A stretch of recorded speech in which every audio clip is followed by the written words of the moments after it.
매일 아침마다 아침 방송 설교를 합니다.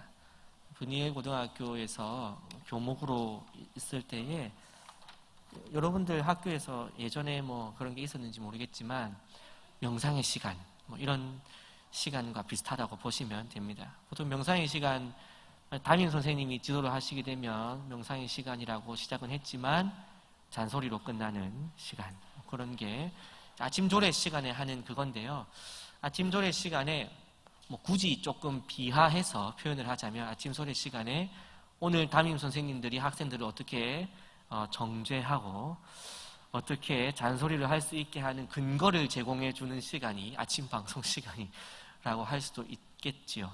뭐 어쨌든 아침 방송 시간을 아침마다 설교를 하는데 오늘은 지난 금요일 아침 방송을 제가 한번 읽어드리고 샘플로 아침마다 무슨 설교를 하고 있는지 혹시 궁금해 하지 않으시겠지만 학교에서 이런 설교를 하는구나 한번 들어보시고 또 이거 관련해서 오늘 말씀을 좀 연결시켜 보려고 합니다. 지난 4일 취업 포털 웹사이트 인크루트에서 조사한 2019 올해의 인물의 팽수가 선정됐습니다.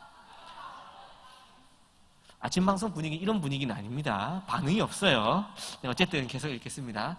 분야별로 살펴보면 방송 연예 분야에서 남국에서 온 EBS 연수생 팽수가 20%의 득표율로 1위에 올랐고 그 뒤로 송가인, 그 다음 BTS, 그 다음 워크맨 장성규 등이 뒤따랐다고 합니다. 사회문화 분야에서는 백종원이 1위, 봉준호가 2위, 스포츠 분야에서는 손흥민, 박항서, 류현진, 경제기업인에서는 이재용 삼성 부회장 형님, 구광모 LG 회장님, 정몽구 현대차 형님 순으로 선정되었다고 합니다. 사랑합니다.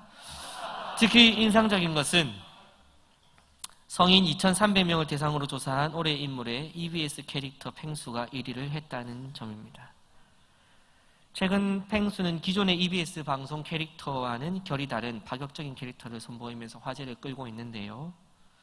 기존의 교육방송 이미지와는 달리 거침없고 직설적이고 솔직한 팽수의 캐릭터는 학생들보다 오히려 성인들에게, 여러분 같은 청년들에게 더 큰 호감을 끌고 있다는 평가입니다. 이와 비슷하게 4위에 오른 워크맨 장성규 아나운서 역시 아나운서라는 틀을 깨고 선을 넘는 모습이 청년들에게 대리만족을 주고 있다는 평가입니다. 한편으로는 얼마나 희망이 되는 인물이 없으면 교육방송 펭귄 캐릭터의 사람들이 위로를 받아야 하나 자조적인 말을 하기도 하고 또 실제 삶에서는 앞에서는 아무 말도 못할 거면서 팽수나 장성규가 선을 넘고 직설, 독설을 하는 걸 보면서 우리가 즐거워하는 것이 우리 사회의 한 단면을 보여주고 있는 것이 아닌가 씁쓸하다는 평가도 있다고 합니다. 모든 것이 완벽할 수는 없겠지만 어쨌든 직장인들에게 대리만족을 주고 어떤 의미로도 위로를 전했다는 점에서 2019년 올해의 인물은 BTS와 송가인을 제치고 팽수가 선정됐습니다. 우리의 삶도 아무런 평가 없이 아무런 판단 없이 그냥 살다 끝나지 않습니다. 타인에게 위로가 됐든지 타인에게 희망이 됐든지 자신을 극복하고 자기 스스로의 성장을 이루었든지 어쨌든지 우리는 한 해를 마무리해가는 12월 달이 되면 판단받고 평가받는 자리에 선다는 것을 우리 스스로 알아야 한다는 것입니다. 무엇보다도 스스로의 기억 속에서 누군가의 기억 속에서 2019년 나만의 올해의 인물에 여러분들이 되기를 축복합니다. 네, 이게 이제 아침 방송 설교 내용입니다. 이렇게 끝나면 좋겠죠, 오늘도. 네. 어쨌든 이렇게 이제 하면서 이제 수업에 만약에 들어가게 되면 학생들한테 2019년 올해 인물 한번 뽑아보자 이렇게 좀 얘기를 하면서 내 마음의 1위는 누구였는지 이런 얘기를 해보는 것이 방송 설교를 가지고 하는 수업으로 연결하기도 합니다. 오늘은 이 내용을 나중에 이제 좀 적용을 시키게 될 건데요. 오늘은 이제 2부 예배 시간에는 지금 성경을 연속해서 지금 보고 있지 않습니까? 오늘 순서가 이제 역대하입니다. 역대하를 설교해 달라는 부탁을 받고 정말 역대급으로 재미없는 본문을 골라가지고 진짜 화가 나더라고요. 네.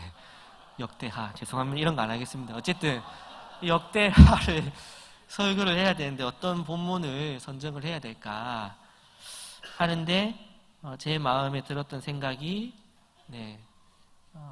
남유다 왕 중에서 나만의 인물을 하나 꼽아보라 한다면 주로 성경 신학자들은 3대 성군을 꼽습니다. 3대 성군. 한 명이 여호사밧, 히스기야, 요시야. 이렇게 3대 성군을 꼽습니다.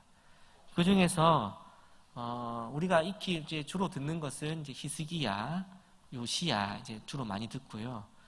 그 다음에 주일학교 그랜드 스토리라는 주일학교 교재가 있는데 고신교단 거기에서 유일하게 여호사밧을 다루고 있습니다. 근데 여호사밧을 다룰 때 그 그랜드 스토리의 주제는 찬양으로 전쟁을 이겨요입니다. 찬양으로 전쟁을 이겨요. 사실 오늘 본문은 찬양으로 전쟁을 이기는 본문이랑 전혀 상관이 없습니다. 잘못 가르치고 잘못 배우면 우리가 어려운 일을 만날 때마다 찬양을 크게 부르면 대적이 물러가고, 교통사고를 당할 위기에 처했을 때 찬양을 크게 부르면 차가 뭐 이렇게 비껴가고 이래 된다는 이상한 믿음을 가질 수 있게 되기도 합니다. 오늘은 이제 그런 관점이 아니라 좀 여호사밧에 대해서, 인물에 대해서 조금 전후 관계를 한번 살펴보고 우리의 삶에 적용할 만한 것은 어떤 게 있을까 좀 생각해 보려고 합니다. 우리가 익히 아시다시피 이스라엘은, 하나님께서 세우신 이스라엘 왕국은 1세대, 2세대가 있다고 볼 수 있습니다. 1세대는 통일왕국이에요. 통일왕국의 초대 왕은 누구였지요? 정답입니다. 사울입니다. 하여튼 누가 맞췄어요. 누군지 모르겠지만 누가 맞췄어요. 사울이에요. 그 다음 누구지요? 다윗. 그 다음에 세 번째가 솔로몬. 자신있게 솔로몬은 또 안다고. 네. 다 알아요, 그거는. 네, 어쨌든. 네, 사울, 다윗, 솔로몬. 그 다음은? 네, 로보암이죠. 로보암. 이제 로보암 때의 이스라엘 통일왕국 시대였는데 로보암으로 넘어가면서 2세대가 펼쳐지게 됩니다. 왜 그랬을까요? 네, 우리가 아마 들어보셨을 겁니다. 로보암이 어떻게 얘기를 했냐면, 로보암이 왕위에 오를 때 그 직전까지 솔로몬이 정치를 잘했겠어요? 못했겠어요? 네, 못하고 있었습니다. 네, 최악으로 가고 있을 즈음에 백성들 사이에서 진짜 이제 왕만 바뀌어라. 왕만 바뀌면, 그때 제일 불만은 이제 세금 문제였어요. 세금 많이 내고, 그 다음 노역이 많다 보니까 힘들겠죠. 여러분들도 내년부터 세금을 200% 올린다면 기분 좋겠어요? 안 좋겠어요? 안 좋잖아요. 그래서 월급 받는데 이때까지 받던 거에서 절반만 받게 됐다. 세금이 올라가지고. 그랬을 때 박수 칠 거예요? 아니면 데모로 할 겁니까? 다른 게 일어나겠죠. 그런 것처럼 르호보암이 왕이 될 때 조세 정책이 이제 정권이 바뀌니까, 왕이 바뀌니까 어떻게 될까? 사람들이 기대를 하면서 이제 장로들과 이런 사람들이 롤러원들이 찾아가가지고 왕이시여 내년에는 어찌 할 겁니까? 이렇게 하면서 그때 르호보암이 이런 질문해요. 내가 아직 나이가 어리고 하니 원로들이 나에게 좀 조언을 해주시오 라고 얘기를 한 거예요. 그랬을 때 원로들이 이때다 싶어가지고 선왕께서는 지혜롭고 또 잘하는 건 많으시나 최근에는 조세가 부담이 크고 노역이 부담이 크니 그거에 대해서 조금 줄여주시면 백성들이 왕을 칭송할 줄로 알아요. 얘기를 한 거예요. 그랬으면은 어떻게 하면 좋았겠습니까? 알았다. 그러면 내 월급 좀 깎아서라도 그 시대가 그런 시대니까 왕의 궁궐을, 왕의 그 창고를 열어서라도 백성들의 조세를 좀 감면시키도록 해보겠다 하면 어찌 되겠어요? 되겠죠. 여러분, 진짜 어려운 게, 여러분이 만약 왕이라고 생각해 보세요. 여러분이 왕이 됐어요. 앞에 있는 쫓기 입은 형제님 이름이 혹시 어떻게 되세요? 최요섭 형제님. 네, 요섭 1세가 된 거예요. 요섭 1세가 돼가지고 왕이 된 거예요. 왕이에요, 왕. 원로들이 와가지고 폐하 조세를 좀 깎아주십시오 했을 때 그 말을 듣고, 원로들 말 듣고 조세를 깎아줄 거예요? 아니면은 내 마음대로 할 거예요? 예, 보시면 이렇게 한다니까요.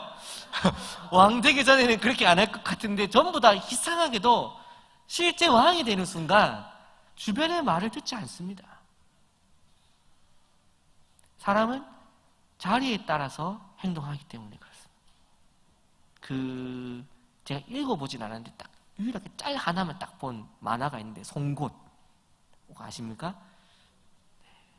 미안합니다. 모르는 만화를 얘기해서 웹툰인데요. 송곳이라는 만화에 보면은 그 송곳은 주로 이런 내용을 가지고 있어요. 노동운동하는 사람들에 대한 이야기거든요. 근데 거기에서 이런 얘기를 해요. 노동조합에서 같이 운동하던 사람이 조합원장을 지나서 기업의 임원으로 확 이렇게 발탁돼 들어가면 이 사람이 노동조합의 편을 들어줄까요? 아니면 기업에 설까요? 더 악랄한 기업에 선다. 이게 이제 그 내용이에요. 그래서 사람은 자기 자리에 따라 변화되는 거야. 이런 장면이 있었거든요. 여러분, 왕이 되기 전에는 다 왕의 잘못을 지적할 줄 알아요. 로보암도 젊은 아들 아니에요.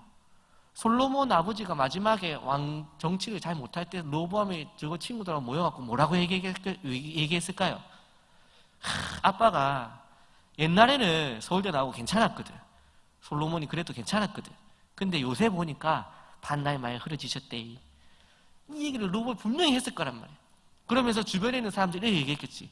그래, 그 다음은 로보암 니잖아. 내가 되면 진짜 내가 백성들의 말은 딱 들어주고 또 탕평책을 펼치고 이래 해가지고 진짜 내가 국가를 바로 한번 세워볼게. 내만 믿고 있어라. 한 거예요. 그랬겠어요? 안 그랬겠어요? 그런 거죠. 왕이 되기 전까지는. 근데 로보암이 왕이 되는 순간 뭐라고 했느냐? 원로들이 왕이시여 이를 좀 하면 어떻겠습니까? 하니까 그 말을 듣고 로보암의 대답은 이거였어요. 내 아버지는 가죽 채찍으로 너희를 때렸지만 나는 뼈갈기 채찍으로 너희를 때리겠다. 난리 나는 거예요. 내 아버지는 이만큼 걷어들였으면 나는 이만큼 걷어들이겠다. 이제부터 너희에게 자비는 없다. 노 머러시. 다 된 거예요. 네. 머러시 하면 안 됩니까? 네, 어쨌든 된 거예요. 그렇게 되니까 이제 어떻게 됐겠어요? 반란이 일어납니까? 안 일어납니까? 일어나는 거예요. 그래서 여로보암을 중심으로 10개 지파, 12개 지파 중에서 10개 지파가 더 이상 르호보암과 우리와 상관이 없다 라고 하면서 르호보암을 왕으로 인정하지 않고 국가를 따로 분리해버려요. 그래서 생긴 국가가 이름 뭐겠습니까? 북이스라엘. 그리고 유다 지파와 베냐민 지파만 남아가지고 왕국을 이뤘는데 그걸 뭐라 부를까요? 네, 남유다 왕국. 이게 이제 2세대의 시작이에요. 근데 우리가 2세대에서 북이스라엘은 정통성을 가지고 있을까요? 안 가지고 있을까요? 가지고 있지 않습니다. 왜냐하면 우리 하나님께서 야곱의 자손들에게 예언을 하실 때에 유다에게서 뭐가 떠나지 않는다 그랬게요? 홀이 떠나지 않는다 이렇게 얘기했습니다. 홀. 그게 이제 왕의 지팡이를 의미하는 거거든요. 그러니까 유다의 자손에게서 계속해서 왕권이 이어지게 된다. 그래서 결국 유다 자손 중에서 누가 납니까? 네, 지저스. 네, 예수님께서 제가 해외에서 오랫동안 생활을 한 적이 없어가지고 영어 자꾸 나오거든요. 좀 이해해 주시고 아직까지 한국말이 서툴러요. 외국에서 한 번도 살아본 적이 없어가지고 한국말이 많이 서툴어요. 그래가지고 어쨌든 우리 지저스 예수님께서 네, 유다 지파 가운데서 나시게 된 거죠. 그래서 이제 유다 지파가 이제 그 정통성이 있기 때문에 그래서 열왕기 상하에서는 남유다와 북이스라엘을 다 이제 봅니다. 왜냐하면 이걸 그냥 전체 이스라엘 민족이라고 하는 관점에서 봤기 때문에. 하지만 역대 상하에서는 북이스라엘에 대해서 관심을 두지 않아요. 오로지 어디에만 둔다고요? 네, 유다 지파에 있는 남유다 왕국에만 초점을 주로 두게 됩니다. 그랬는데 오늘 이제 우리가 보고 싶은 것은 이 남유다 왕국 2세대가 시작되고 1대 왕이 누구겠습니까? 방금 얘기한 왕 되자마자 바로 이제 태세 전환을 한 사람 누굽니까? 르호보암. 그 다음은요? 아까 잘했는데 왜 갑자기 그 다음 누굽니까? 네, 아비야입니다. 뭐 적을 필요도 없고 외울 필요도 없습니다. 오늘 듣고 끝이에요. 아비야. 꼭 이런 거 아비야 열심히 적고 있어요. 아비야하고 상관없는데, 네, 아비야는 상관없습니다. 2대는 아비야고요. 3대는 아사.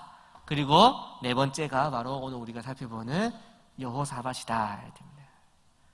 근데 간략하게만 보면 르호보암은 사실은 분열 왕국의 원죄가 있는 사람이다, 그죠?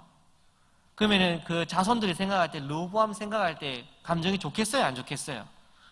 좋을 게 없지요. 그러나 그의 아들인 아비야는 왕위에 올랐을 때 아빠의 편을 들었겠습니까? 들지 않았겠습니까? 아빠의 편을 듭니다. 왜 그럴까요?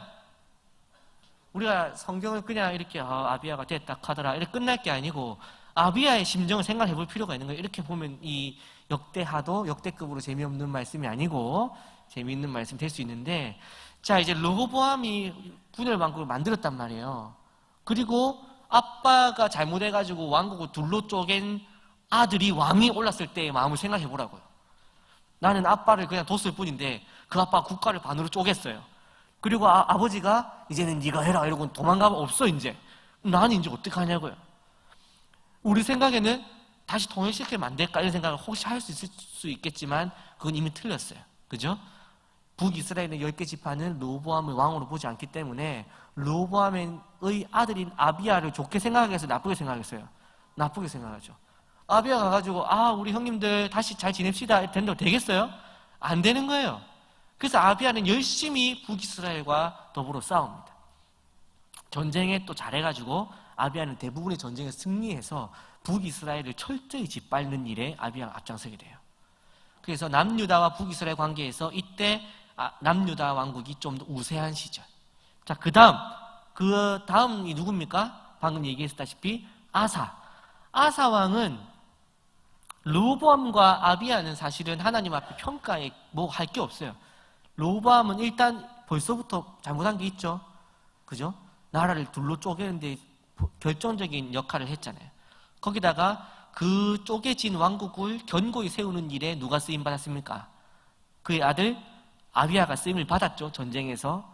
그랬기 때문에 이 두 사람은 둘 다 왕국 분열의 어떤 역할을 했을 뿐이지 왕으로서의 어떤 평가가 사실 거의 전무하다고 볼 수 있어요. 근데 아사 때부터가 어떤 왕이냐면은 아사도 3대 성군에는 들어가지 않지만 10대 성군에는 들어갑니다.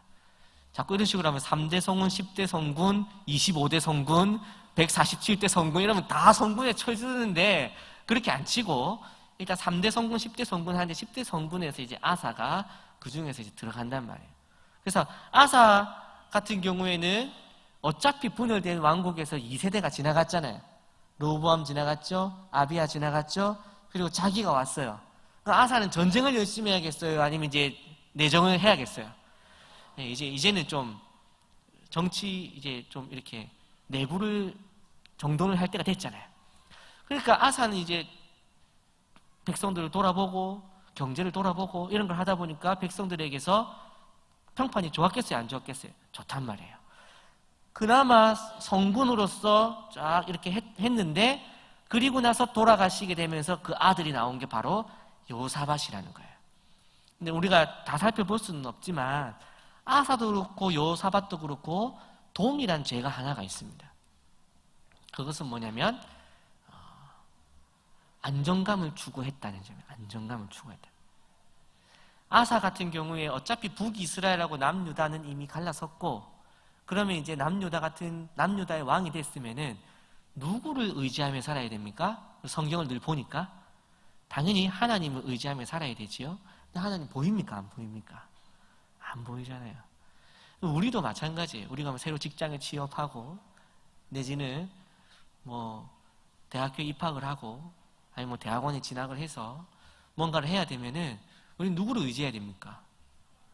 네, 하나님 의지 안 하시잖아요. 근데 우리는 가면 어떻게 합니까? 직장에 가면 누구를 의지합니까?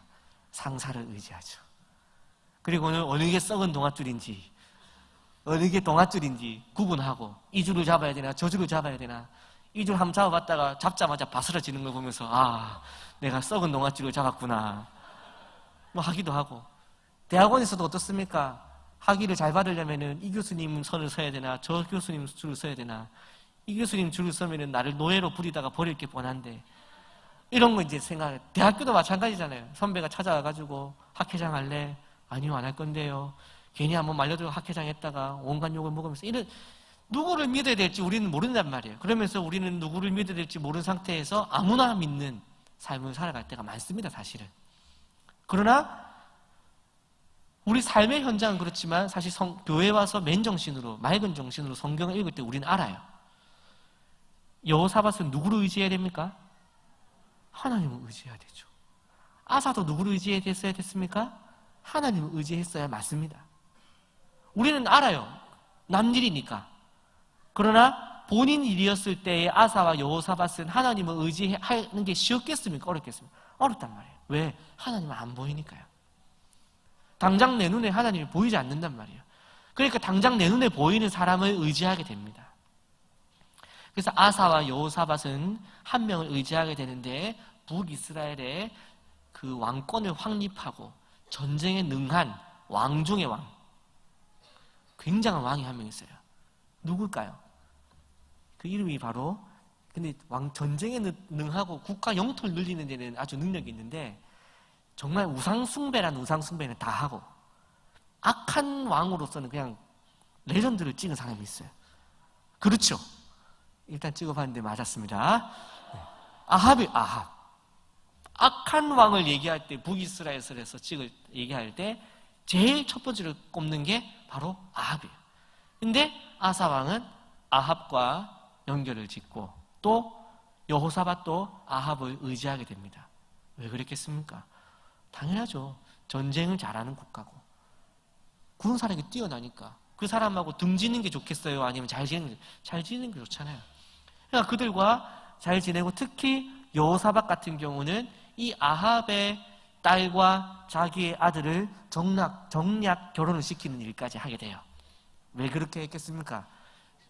정략 결혼돼 있으면은 전쟁 쳐들어올 일이 좀 더 낮아질 것이라는 생각을 했다는 것이죠. 이 두 가지 단점 빼고는 여호사밧도 아사도 그 전반적으로 좋은 왕으로서의 역할을 하게 됩니다. 그래서 여호사밧 같은 경우에는 마지막에 평가해 보면은 여호사밧은 아사의 길을 떠나지 않고 아사와 같은 길을 걸었더라, 이런 평가를 하거든요. 그러면서 여호와 앞에 정직한 길을 걸었다, 이렇게 얘기를 합니다. 그러니까 아사도 여호사밧도 하나님 앞에서 정직한 왕이었다, 또 좋은 왕이었다라는 평가를 받았다, 이렇게 볼 수 있다는 것입니다.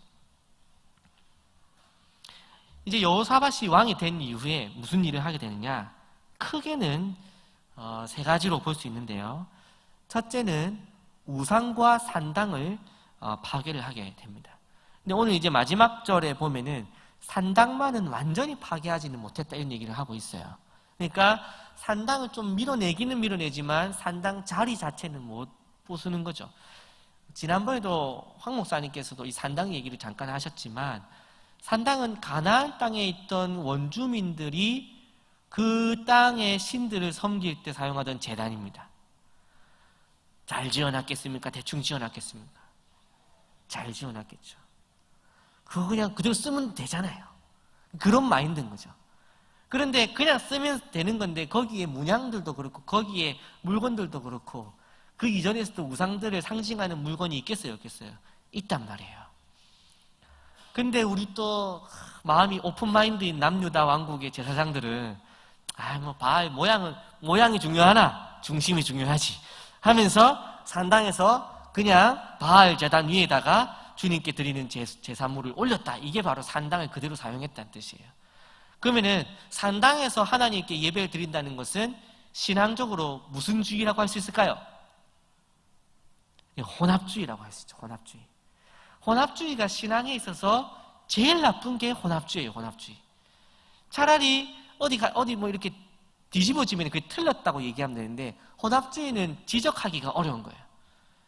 그게 어떻게 예배고? 그러면은 내가 그래도 하나님께 예배 드리는데 뭐가 문제인데? 근데 단이 바알 제단이잖아. 단이 그래 중요하나? 중심이 중요하나? 이래 하면 이게 싸우기가 힘든 거예요. 그리고 거기다가 또 산당의 자리 자체가 이미 그 자리를 선정했을 때부터가 우상 숭배를 위한 자리니까 여기는 새로 밀고 새로 하자라고 해야 되는데, 그런 얘기를 해도 이왕 있는 거 꼭 돈 들여가지고 힘 들여가지고 있는 거 허물어 버리고 새로 해야 되나, 좀 중고로 좀 쓰자 라고 얘기하면 이게 논리가 적은 거예요. 그러니까 산당을 밀어내는 게 쉽지 않았던 작업이었다는 거죠. 왕들이 그냥 게을러서 안 한 것은 아닙니다. 그런 점에서 이 종교 혼합주의라고 하는 것이 우리 안에서 사실은 늘 이 성경 역사서를 볼 때마다 생각해야 되는 부분이 뭐냐면, 우리도 이 성경을, 이 하나님 신앙을 혼합주의적으로 하고 있지는 않은가 생각해 볼 필요가 있는 거죠. 우리 안에서 기독교 신앙과 나에게 가지고 있던 그냥 말도 안 되는 다른 신앙과 섞어가지고, 특히 우리 그리스도인들에게 가지고 있는, 한국인들이 가지고 있는 신앙 중에 대표적인 게 뭐겠습니까? 네, 기복주의 내지는 무속신앙, 이런 것들이 있겠죠. 무속신앙, 기복주의, 기독교 다 섞어가지고 이상한 종교를 가지고 있는 경우들도 우리에게는 많더라, 이런 것도 생각해 볼 필요가 있다는 것입니다. 어쨌든 이제 여호사밧은 우상과 산당을 잘 파괴를 했습니다. 그리고 역대하 17장에 쭉 내용들을 보면은, 우리가 오늘 20장 읽었지만 17장에는 여호사밧의 초기 내용들이 있거든요. 그 초기 활동들을 보면은 우상을 파괴하고 율법을 가르치고 백성들을 여호와께로 돌이키게 하는 일들을 합니다. 또 19장에 보면은 온 나라의 견고한 성읍마다 재판관을 세워서 사람들마다 억울한 일이 없도록 하는 일을 하게 됩니다. 말하자면 사회 정의를 세우는 일에도 관심을 가졌다, 이렇게 볼 수 있는 거죠. 그러면 우상 숭배를 파했죠. 율법을 가르쳤죠. 그 다음에 백성들에게로 여호와께로 백성들을 돌이키게 했죠. 그리고 사회 정의를 세웠죠. 잘한 일들이 너무 많은 거예요. 그렇게 잘 하고 있는데 문제는 뭐냐면, 바로 오늘 말씀 역대하 20장 1절 말씀부터가 이제 문제가 시작되는 거예요. 그게 뭐냐면 1절을 보시면, 그 후에 모압 자손과 암몬 자손들이 마온 사람들과 함께 와서 여호사밧을 치고자 했다라는 말이 나오게 된 것입니다. 분명히 19장도 그렇고 17장도 그렇고 여호사밧이 아주 훌륭한 개혁 활동을 했다는 것이 기록되어 있는데 불구하고, 하나님 앞에 그렇게 개혁을 하고 신앙적으로 바르게 하는 왕이 있는데 왜 전쟁이 일어났냐는 생각을 가지게 된다는 거예요. 이게 이제 아까 지적했던 부분, 우리가 볼 때는 별것 아니라고 생각될 수도 있는 부분인데, 여호사밧이 우상도 타파하고 율법도 가르치고 산당도 밀어내고 또 사회정의도 바로 세우는 일을 잘하고 있었단 말이에요. 10가지 일을 잘하고 있는데 한 가지를 못하고 있었어요. 그게 바로 뭐였냐면 악한 자와 어울리는 일이었어요. 아합 왕과 어울리고 그의 아들 아하시아와 어울리는 일. 이 일을 성경에서 계속해서 선지자들이 찾아와서 여호사밧에게 그들과의 관계를 끊으시오. 특히 아합과 여호사밧의 전쟁을 한번 치르게, 길르앗 라못이라는 곳에 전쟁을 치러 갈 때 아합이 여호사밧에게 전쟁 치러 가자라고 했을 때 여호사밧이 이렇게 얘기를 해요. 가기 전에 여호와의 뜻을 한번 물어봅시다. 그랬을 때 미가야라는 선지자가 와서 이렇게 얘기를 해요. 이 전쟁을 하면 안 됩니다라고 얘기를 했어요. 들었겠어요? 안 들었겠어요? 안 듣는 거예요. 여호사밧이 웬만하면 경건한 사람이고 웬만하면 다 잘하는 사람인데 하나를 잘 못했는데, 그게 뭐냐면 친구 관계를 잘 못 만드는 사람인 거예요. 나쁜 친구한테 물드는 스타일인 거예요. 그래서 여호사밧이 선지자 가지 말라는데요 라고 아합한테 얘기하니까 아합이 이렇게 얘기해요. 야, 선지자 중에 왕 말 들어주는 아이 있더나? 쟤는 감옥 가두고 우리는 전쟁 가자, 이렇게 된 거예요. 아합의 말이 틀릴까요? 미가의 말이 틀렸을까요? 아합의 말이 틀렸죠. 결론은 어떻게 됐냐면 아합과 여호사밧이 전쟁을 나갔는데 아합은 그날 전쟁에서 죽고요. 여호사밧은 화살을 맞아가지고 큰 중상을 입고 왕권이 흔들릴 정도의 문제가 일어나게 돼요. 그리고 회복하고 있을 즈음에 무슨 일이 일어납니까? 모압과 암몬에서 전쟁을 쳐들어오게 됩니다. 저 여호사밧이 아합과 전쟁 나갔다가 지고 돌아왔다더라. 군사력도 약해졌고 왕권도 약해졌고 내부적으로도 교섭력이 약해졌을 테니 이제 모압과 암몬 우리 힘을 합쳐갖고 전쟁 쳐들어가면 우리가 이기지 않을까라는 생각을 가졌다는 것이죠. 그러니까 여호사밧이 다른 일은 다 잘했는데 친구 한 명 잘못 사귀어가지고 지금 이런 상황에 빠지게 됐다는 것을 보여주고 있다는 거죠. 거기에다가 감사한 것은 뭐냐면 이 상황에서 오늘 말씀에 보면 3절에 보시면은 이렇게 얘기를 합니다. 2절에서 전령들이 와서 여호사밧에게 모압과 암몬이 전쟁 쳐들어오는데요 라고 하니까 여호사밧이 3절에서 여호사밧이 두려워하여 여호와께로 낯을 향하여 간구하고 온 유다 백성에게 금식하라 공포했다 이렇게 하죠. 저 온 백성들이 금식을 공포하고 다 같이 기도하자고 해서 전부 다 기도 운동이 일어나게 돼요. 그러면서 솔로몬이 처음에 그 성전 낙성식을 할 때 했던 기도, 하나님께서 그때 응답하셨던 그 기도 제목, 너희가 전쟁이 일어나고 기근이 일어나고 역병이 일어났을 때 너희가 돌이켜 여호와께 얼굴을 구하며 그 앞에 엎드리면 내가 내 백성들을 구원하리라는 아버지여 고쳐주소서. 그 노래가 그 말씀으로 이제 만든 거거든요. 이제 그래서 우리를 우리를 살려주소 하니까 하나님께서 그 기도를 들어주시겠습니까? 안 들어주시겠습니까? 들어주시는 거예요. 특히 오늘 말씀에 저기 뒤에 보면은 13절을 한번 보세요. 성경책에 13절을 보면 유다 모든 사람들이 그들의 아내와 자녀와 어린이와 더불어.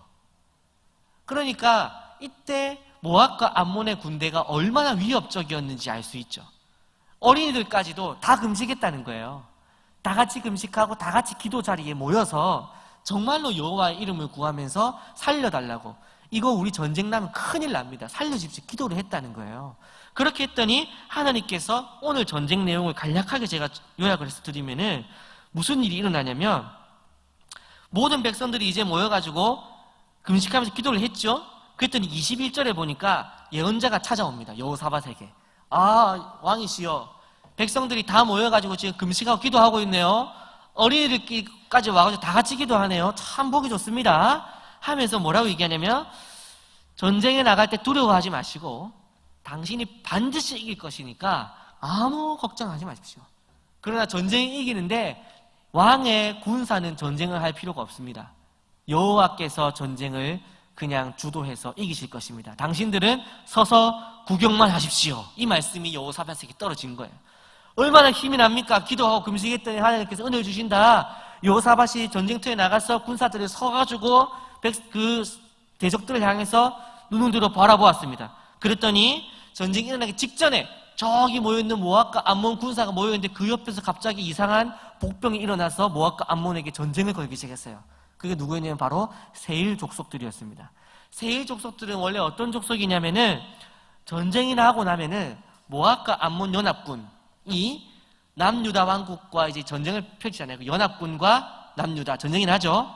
전쟁 끝나면은 누구든지 이기든 지든 그쪽에 보면은 뭐가 있습니까? 시체들이 있으면은 뭐를 주울 수 있습니까? 네, 아이템을 주울 수 있죠. 네. 그래가지고 이제 그 아이템 주우려고 옆에 서 있는 거예요. 무슨 말씀인지 아시죠? 전리품을 주우러 온 거예요. 전리품을 주우려고 세일산 족속들이 옆에서 대기하고 있었는데, 하나님께서 내가 전쟁을 너희가 손쓰지 않고 이기게 하겠다는 것은 세일 족속들의 마음을 만지신 거예요. 그래서 원래 세일 족속들은 전쟁 끝나면 남은 전리품을 주워 가려고 있는 애들이었는데, 얘들이 모압과 암몬의 뒤를 쳐버린 거예요. 전쟁 끝나면은 남은 거 주워갈 애들이 모압과 암몬을 갑자기 이렇게 뒤에서 보고 있는데, 원래는 보면서 아유 쟤들은 참 군대 세다, 쟤들이 우리하고 붙으면 죽을 거야, 우리 잘 숨어 있다가 전쟁 끝나면 아이템이나 빨리 주워가자 이렇게 갔어야 되는데, 얘들이 이렇게 보고 갑자기 마음에 무슨 생각이 드냐면, 해볼만한데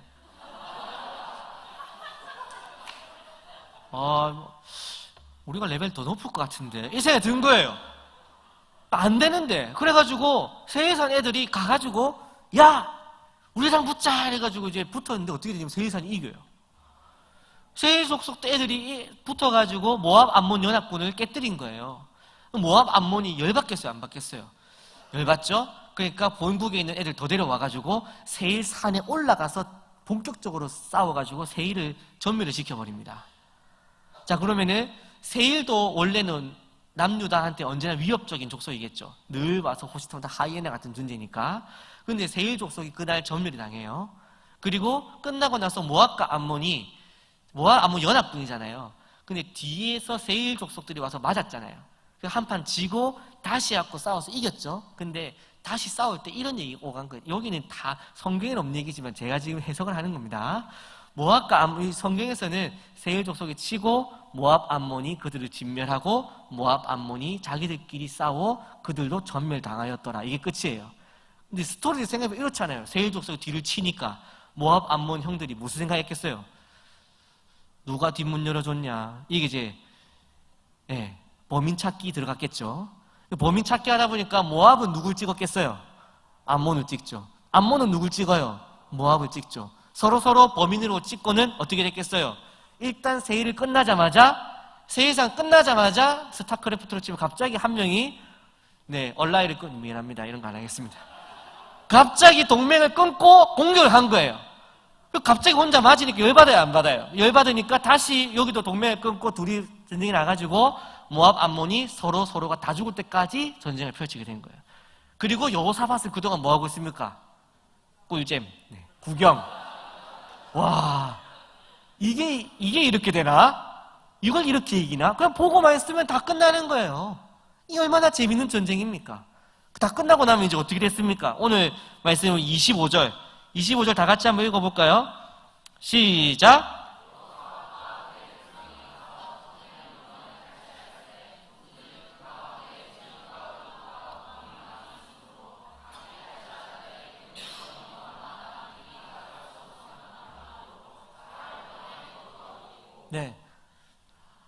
하여튼 배낭이 안 들어가는 거예요, 지금. 3렙 배낭 해도 안 돼.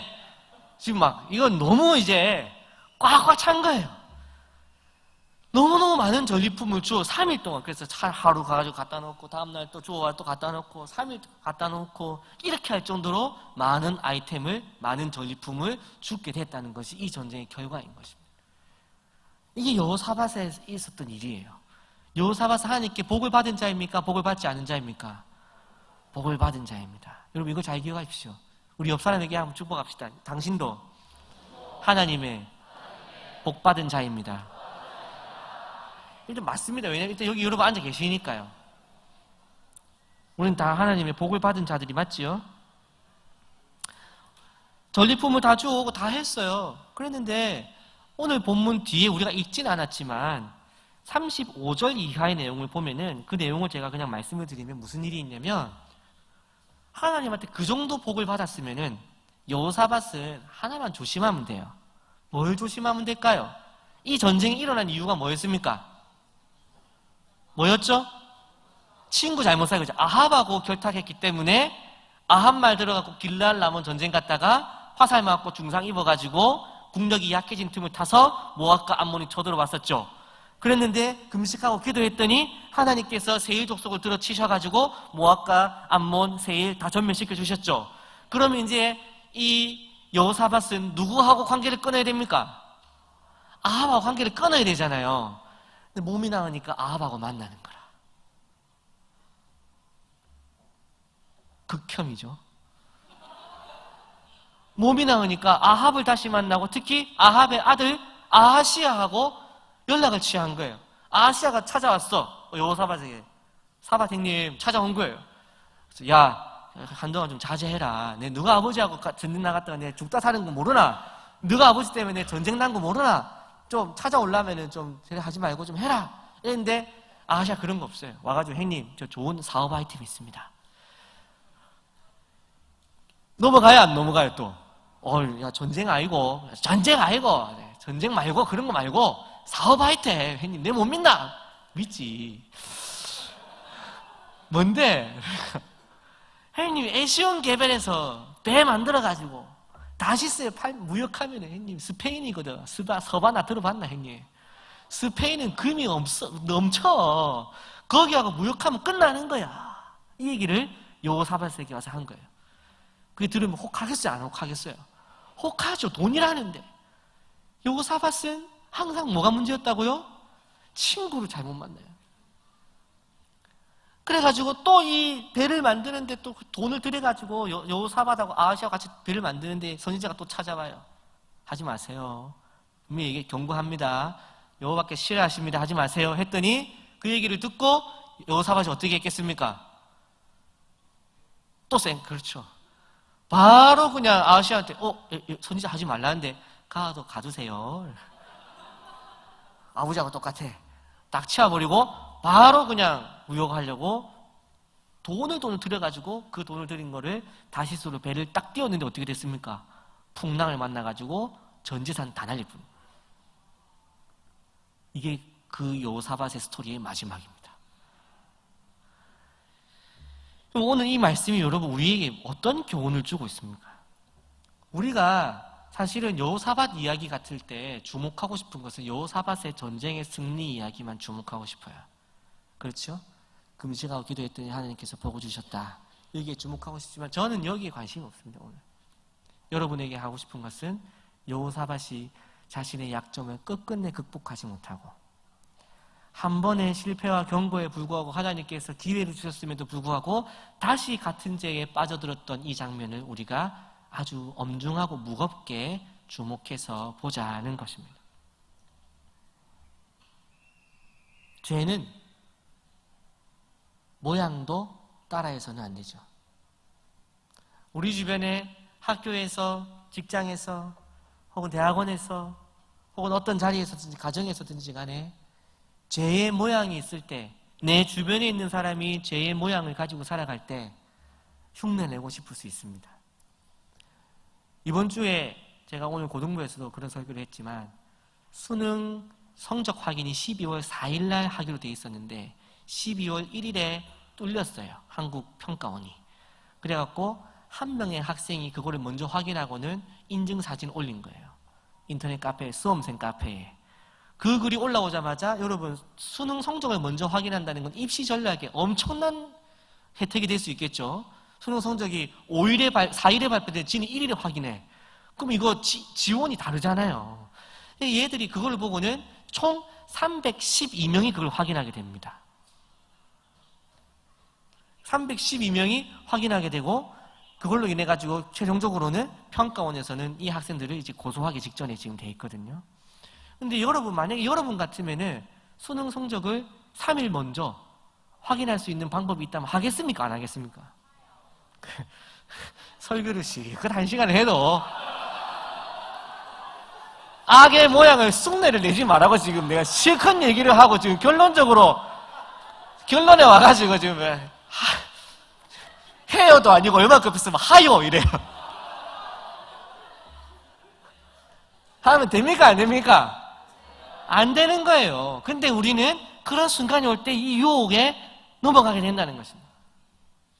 여호사밧이 왔을 때, 여호사밧 앞에 아합이 왔을 때 큰 군사력을 가지고 있을 때 의지하고 싶어지고 아시아가 좋은 사업 수완 가지고 왔을 때 넘어가고 싶은 마음이 드는 것이 우리 인간의 마음이라는 것입니다. 여호사밧에게는 이 얇은 귀라고 하는 것이 큰 죄의 문제였어요. 근데 여러분 여기서 한 가지 또 지적하고 싶은 것은 여호사밧은 자신의 귀가 얇은 게 치명적인 단점이라는 것을 알았을까요? 몰랐을까요? 자, 알았다. 손 들어보세요. 알았다. 내리시고 몰랐다. 저는 여호사밧이 알았을 것이라고도 봅니다. 더 짜증나죠, 그죠? 알고도 그걸 해결 안 하는 거예요.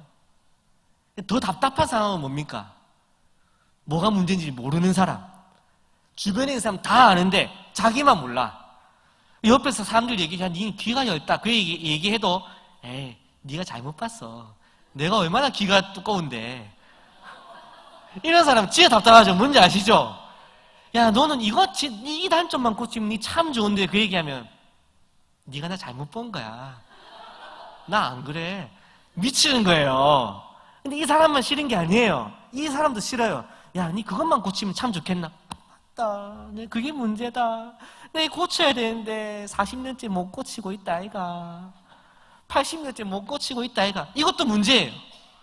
몰라서 안 고치는 거나 알고도 안 고치는 거나 다 문제입니다. 맞습니까? 아닙니까? 맞죠.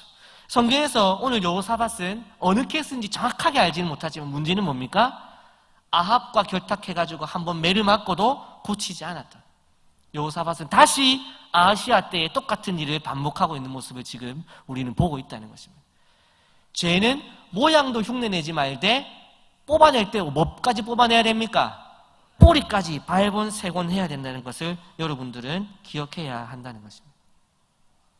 특히 이 가정 가운데에서 한 가지 여호사밧에게 있어서 우리에게 긍정적으로 받아야 될 것 한 가지는 뭐냐면, 전쟁에 있어서 여호사밧이 지금 모압과 암몬이 무서운 존재일까요? 아니면은 그 뒤에 있는 하나님의 역사가 무서운 존재입니까?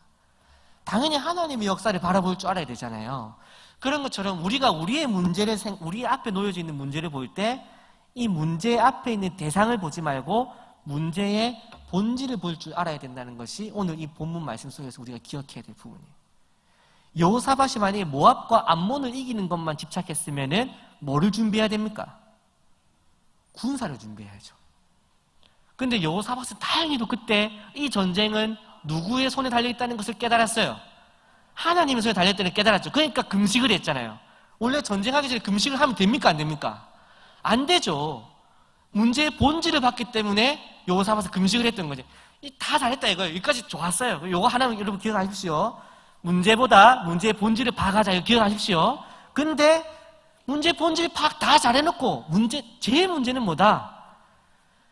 내 문제를 알면서도, 내 죄를 알면서도 고치지 않는, 내지는 내 죄가 뭔지를 깨닫지 못하는 우리의 이 무지한 모습, 이것이 우리의 가장 큰 문제다 하는 것입니다.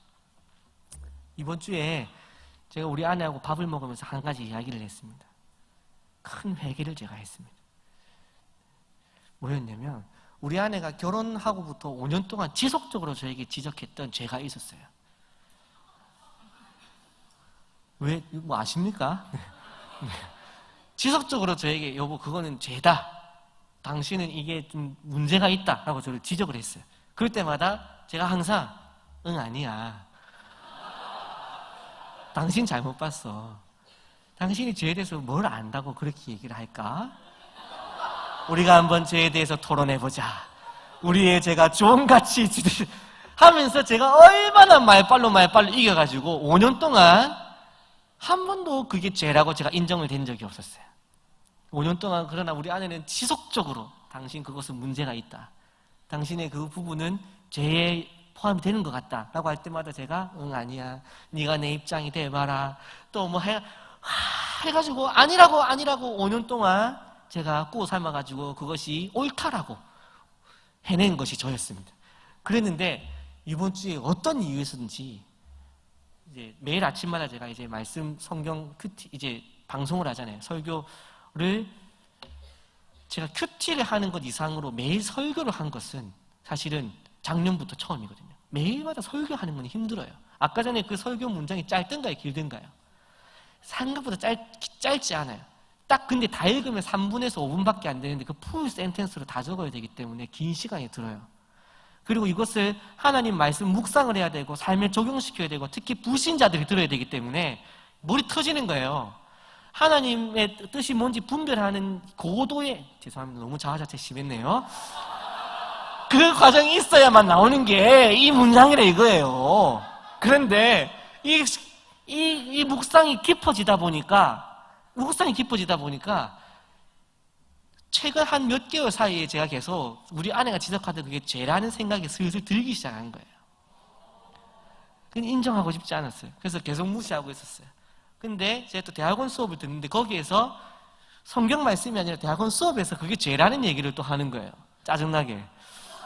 그래가지고 제가 그거를 한 달 동안 반론을 계속 제기했어요. 그건 죄라고 할 수 없습니다. 계속 교수님한테 반론을 제기하면서 그걸 죄라고 하면은 어떻게 살아갑니까? 이거 하면서 한 달을 싸웠는데 결론은 죄가 맞구나라는 데 결론에 도달했다는 거예요. 다른 사람이 어떻든지 말든지 모르겠고 나한테는 그게 죄가 맞다는 데 인정이 된 거예요. 그래서 저녁에 밥을 먹으면서 제가 아내한테 여보 당신한테 좋은 소식일지 나쁜 소식일지 모르겠는데 할 말이 있다. 그랬더니 일단 앞에 문장부터 더럽죠. 당신한테 좋은 소식일지 나쁜 소식일지 모르겠다 자체가 헷갈리잖아요. 좋은 소식 모르겠는데 할 말이 있다 그랬더니 뭔데? 당신이 지적해왔던 이 문제가 내한테 죄라는 것을 인정한다. 그동안 5년 동안 미안했다. 손이 지금도 떨릴래. 신기질 나가지고. 그렇지만 죄라는 것을 다시 한번 공개석상에서 다시 한번 무슨 죄인지는 모르지만 어쨌든 인정하고 다시 반복하지 않기를 다짐합니다. 제가 이 얘기를 하시지 마세요. 열받으니까. 제가 이 얘기를 하는 이유는 죄는 인정하고 다시는 하면 안 된다는 것을 각오하지 않고는 하나님의 은혜도 없습니다. 이건 내가 이래 타고났는데 이거는 내가 이거 고치면 그게 내가 다 거짓말이에요. 다 변명이에요.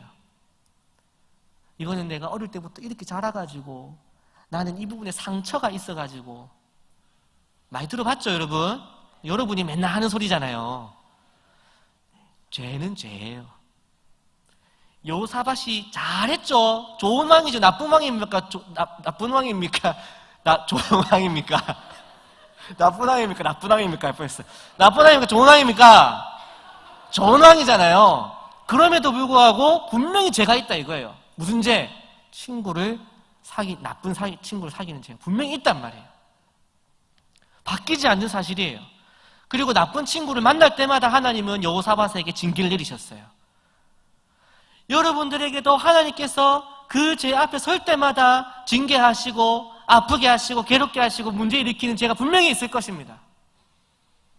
그리고 여러분 스스로가 그 죄의 문제 때문에 오늘 또 하나님께서 나에게 어려움 주셨다는 걸 알면서 이것은 죄가 아니고 이것은 그냥 습관일 뿐이고 이것은 내 어린 시절에 있었던 문제였을 뿐이고 이건 내 가정 환경에서 나온 나의 삶의 패턴일 뿐이라고 변명하면서 그걸 고치지 않고 살아가는 여러분이 있을지 모르겠어요.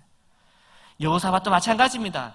아버지 아사도 아합과 연결했었기 때문에 여호사밧 눈에 국가를 지키기 위해서 북이스라엘과 화친하는 것은 맞다라고 생각했을 것이에요. 하지만 그것은 하나님의 죄입니까 아닙니까? 죄예요. 사랑하는 우리 청년 여러분, 또 함께하는 교회 성도 여러분, 오늘 예배는 오늘 말씀 이렇게 얘기하고 있습니다. 죄는 죄다. 그것을 다르게 변명하지 말라는 것이죠. 그래서 이제 마무리할 건데요. 죄는 모양도 따라하지 말고 뿌리까지 뽑아야 되는데 그렇게 하려면은 1차적으로는 여호사밧의 교훈을 생각해보면 죄를 멀리하는 게 제일 좋잖아요. 되냐는 거죠. 이게 안 되죠. 그래서 오늘 제가 방금 한 예화 속에서 그 힌트를 줬는데요. 어떻게 하면 우리는 제가 생각한 단어가 있는데 코티드 크리스찬이 돼야 돼요. 코티드 크리스찬. 코팅된 크리스찬. 이게 뭐냐면은 발수 코팅을 하면은 물이 촥 맞아도 어찌 됩니까? 물이 촥 그냥 튕겨나가죠. 그런 것처럼 또 코팅돼 있으면 어떻습니까? 물이 와도 잉크가 번집니까? 안 번집니까? 안 번지죠. 우리의 신앙 정체성이라고 하는 것이 거룩한 하나님의 뭘로 코팅이 돼 있으면 성령으로 또 뭘로 말씀으로 또 뭘로 기도로 코팅이 되어 있으면은 세상 속에 목물 같은 그 오물 뒤집어 쓴다 해도 거기에 내 색깔이 변화되거나 내 잉크가 번지지 않는 힘을 가질 수 있다 이런 거예요. 그래서 코팅을 시켜야 돼요. 코팅을. 하나님 말씀으로. 근데 이 코팅이 어떻게 되느냐? 우리 교회에서 늘 강조하는 두 가지 뭡니까? 묵상과 기도 외에는 다른 방법이 없습니다. 제가 이걸 경험한 거예요. 나는 이번에 이 최근 2년 사이에 내가 묵상을 열심히 했는가? 내가 묵상을 열심히 했나? 이러고 생각해 보니까 아까 얘기했던 그 고도의 작업, 그 고도의 아침마다의 그 설교를 준비할 때마다 계속해서 말씀을 대하다 보니까 이게 옛날에 부목사일 때는, 옛날에 성도일 때는 내가 뭐 필요할 때만 하다 또 안 할 때도 있는데 아침 방송은 빵꾸 나면 안 돼요. 그러니까 맨날 해야 되는 거예요. 맨날 말씀 묵상을 하다 보니까 이게 이제 내한테 있어서 그게 온 거야. 코팅이 돼버린 거야. 그러다 보니까 드디어 죄가 죄라는 게 인식이 됐다는 것입니다. 사랑하는 성도님 여러분, 우리가 코팅된 그리스도인이 되어야 하겠습니다. 그러기 위해서 말씀과 묵상을 해야 된다는 것이죠.